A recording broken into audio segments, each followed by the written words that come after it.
Il semblerait qu'une question s'impose pour nos amis de la NASA. Le module de commande percutera l'atmosphère supérieure à la vitesse de 40 000 km/h.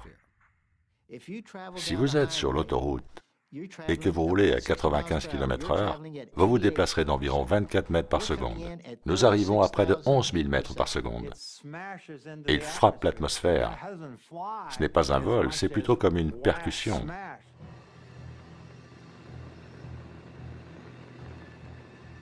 Pour protéger la capsule, les ingénieurs ont fabriqué le plus grand bouclier thermique jamais conçu.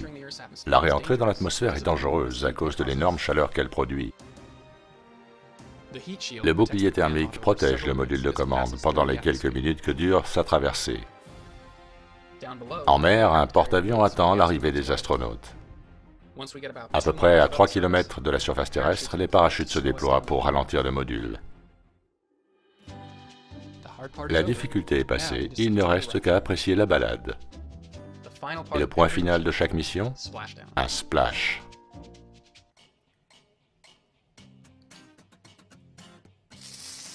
Bon, comme nous le savons tous, si vous mettez une poêle chaude sous un filet d'eau, la vapeur ne manquera pas de faire son apparition.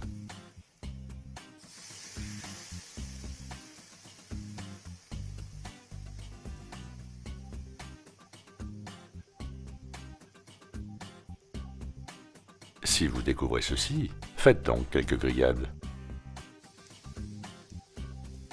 Je pense que vous saisissez l'idée. Maintenant, regardons quelques images authentiques d'amérissage provenant de la NASA. Là, il s'agit du splash d'Apollo 15.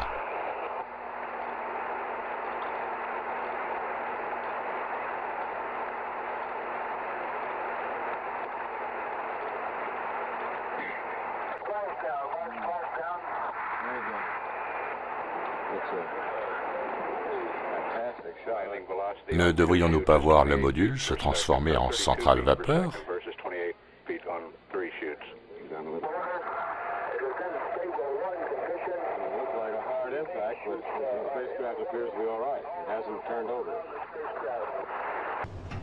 Nous avons là le splash du vol d'essai de la capsule Orion.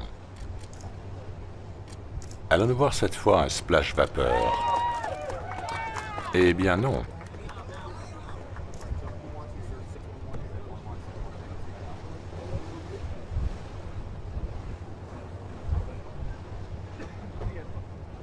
On a plutôt l'impression que ces modules ont été lâchés de l'arrière d'un gros porteur.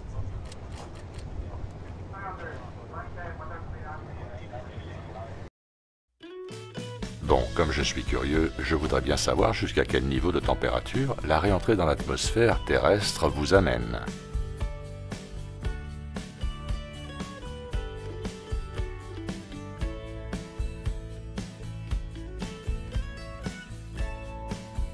Nous y voilà. Ça a l'air proche des 1500 degrés Celsius.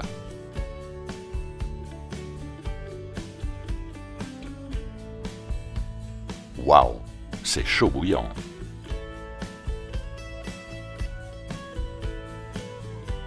Comparons un peu.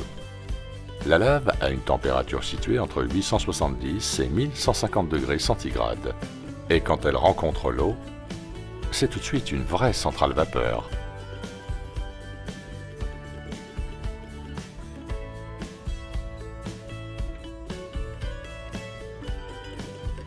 Donc, dites-moi, comment une pyramide en métal tombant du ciel chauffée à 1500 degrés Celsius fait-elle pour ne créer aucune effusion de vapeur au contact de l'eau? Je me demande aussi quel est le temps de refroidissement nécessaire avant que quiconque ne puisse la toucher en toute sécurité.